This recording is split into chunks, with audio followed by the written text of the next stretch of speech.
Teeth is the theme, right? Yeah. Let's talk about it. This one's going out to my friend Alex. I think he's going to know what I'm talking about here. This is called, If You Truly Believe That Poetry is More Important Than Money, Please Help Me Explain It to My Dentist.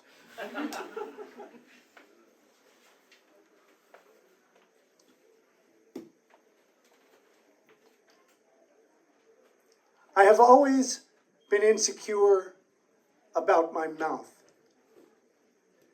Yes, partially because of my lifelong inability to keep it closed. But mostly because of what is visible when it is open.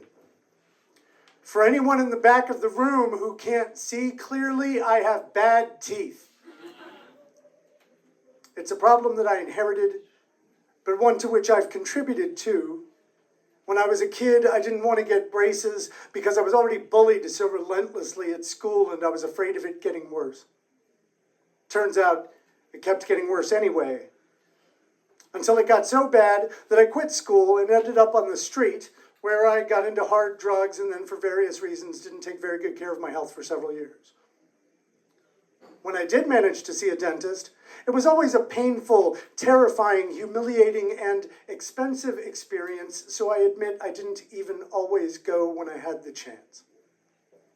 Instead, I let things slide, delayed treatments until they were absolutely necessary. I learned to cope with my regular toothaches, to brush with warm water, to keep some clove oil handy, to sleep with my knuckles pressed into my cheek in the spot where they would deaden the nerve.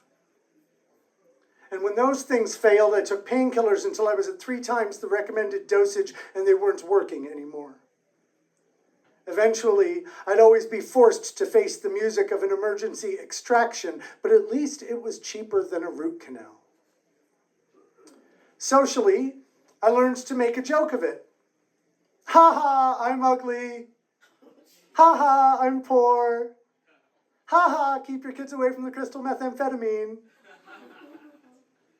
I trained myself to purse my lips tightly in photos, to tilt my head away or cover my mouth with my hand when I spoke. For years, whenever I met a pretty girl, my first reflex was to try not to smile. Still, despite all the decades of embarrassment and paranoia, every once in a while, I forget myself. I feel a rush of joy in the company of friends, and without thinking, I laugh with my mouth open. The reason I bring all this up is that I let my guard down one such time right here at the Au Chat Noir. I was sitting at a table upstairs with the usual crew of people who are here before the reading starts. We were talking about poetry and art projects, and I was having a really nice time when suddenly we were joined by someone I don't know very well. And absolutely out of nowhere, this person interrupted the conversation to say, "Jesus, Jason, can't you do something to fix your teeth?" And I felt like I'd been hit by a cannonball. I didn't know whether to scream, cry, or throw up, so I just did what came naturally, which was yelling something roughly along the lines of, "You're a mean person, and you say mean things, and you've always been mean, and I don't like you, and I never liked you," and I stormed out of the bar. I walked laps around the block in the rain, trying to calm myself. I was so embarrassed and so sad, wishing I had better control of my emotions at my age, which only made me feel even more self-conscious. My friends were texting me consolations, saying it was okay to come back inside, but I was red-faced, teary-eyed, hyperventilating in the street with each breath switching between the part of me that was thinking, "Fuck you!" and the part of me that was thinking, "I hate myself." It must have taken 15 minutes just to slow my breathing. Of course, the answer to the question that had been asked inside was that no, I couldn't do something to fix my teeth. In fact, the answer was that I had just recently been to the dentist because yet another one of my teeth had broken and exposed the nerve, so I was having trouble eating without pain. The dentist had told me that to fix the problem in a sustainable way would cost over 700 euros that I didn't have and didn't know how I could possibly get. She offered to instead place a temporary inlay that she said would, quote, probably get me through a few months, but would only cost 100. When I expressed concern about how long it would take me to get the rest of the money together, she assured me that it would be fine as long as I was careful to only chew on the left side of my mouth. Then I had to explain that I was currently only chewing on the right side of my mouth because of a problem on the left from a few years ago that I still haven't been able to finish treating. So she swung her little flashlight over to the other side and said, "Oh la la." The disbelief in her voice suggested that she had never quite seen such a La Brea tar pit of American capitalism. It is one thing to know in theory and another to know in your body that where I come from, if you don't make a top priority of your regular employment, your steady income, your paperwork, your good standing with the network of corporate overlords, then the system will punish you corporally. You will be forced to wear the physical sign that you do not represent success or security or hope. Your appearance will be so triggering that even medical professionals will be shocked. That even other damaged people whose own disconnections from polite society are readily apparent will go out of their way to call you out in public. Because God forbid you have the wrong genes or the wrong financial priorities or took a wrong turn somewhere on the seemingly endless highway of your doomed and meaningless existence because you thought you might have seen something beautiful on the roadside and you wound up having to get a couple of teeth pulled.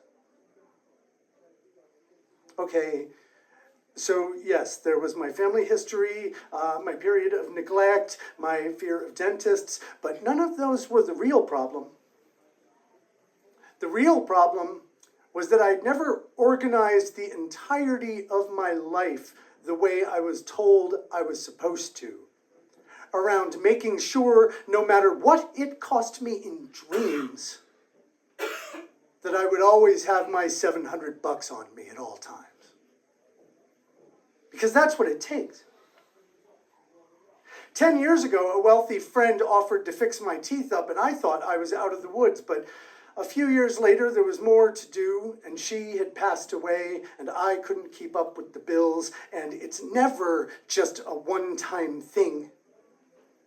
You have to commit to having the money forever, and that was always the thing I couldn't bring myself to do. Back when I walked out of that school, that town, I told myself that I was walking out of its entire package of values. No football team, no prom, no degree, no career, no house, no car, no insurance, no retirement plan. I thought I was moving on to better things because I was a teenager who had recently discovered all the sexy, tragic artists who had rejected the values of their own small towns.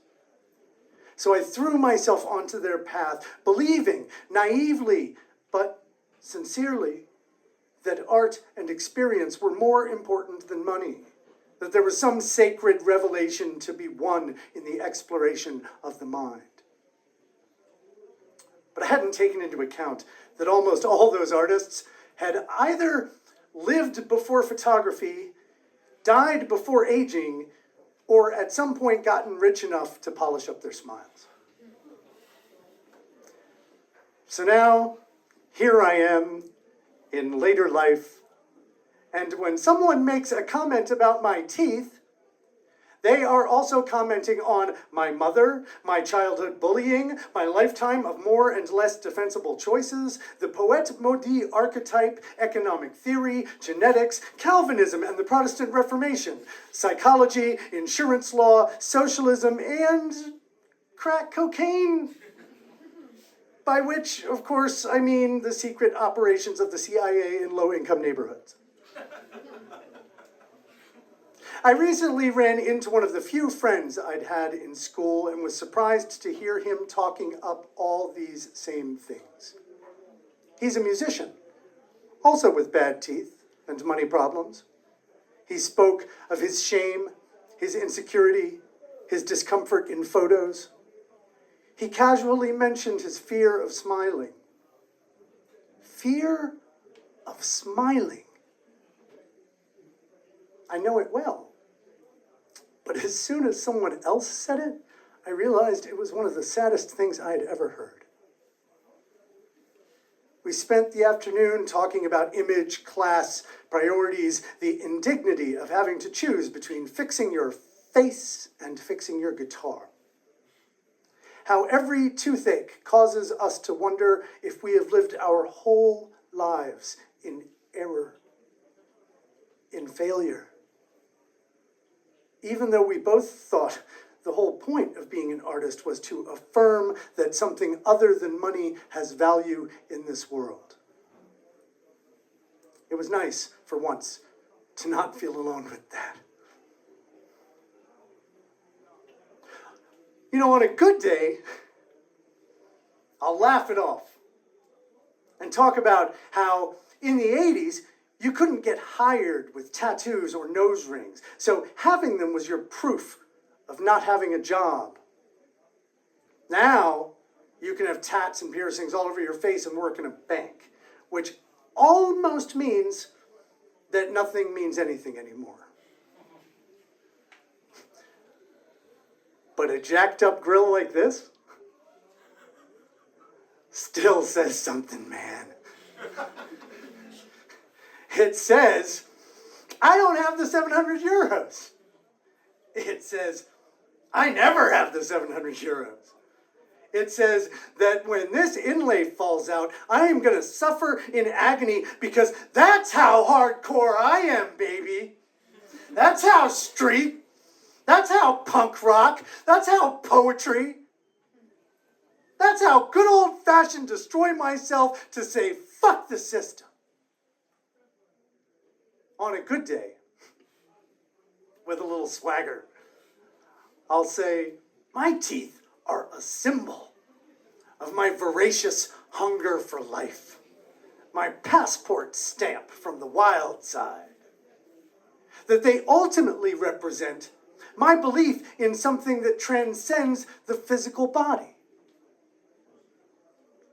And we must believe in something that transcends the body, because the body, by whatever method, on whatever schedule, will find its way to betray you, abandon you, disintegrate when you need it most, like an imaginary friend. On a good day, my abnegation of vanity is a pursuit of the divine. Oh, hell yeah! Holy shit and hallelujah! On a good day, my fucked up teeth are spiritual. I can almost picture myself at the dentist's office trying to sell it. Yo, I know you said 700, but check this out. It is through the crack in the molar that the light doth find its way into the soul.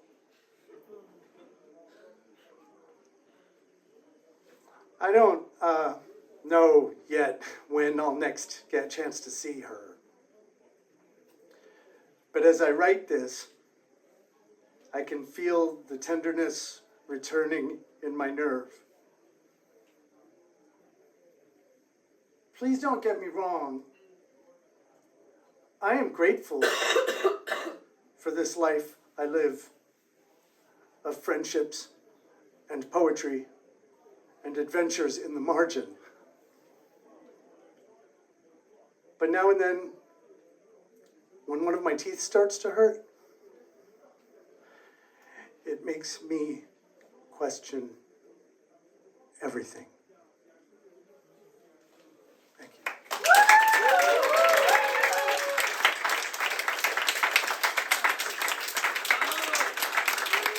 Merci.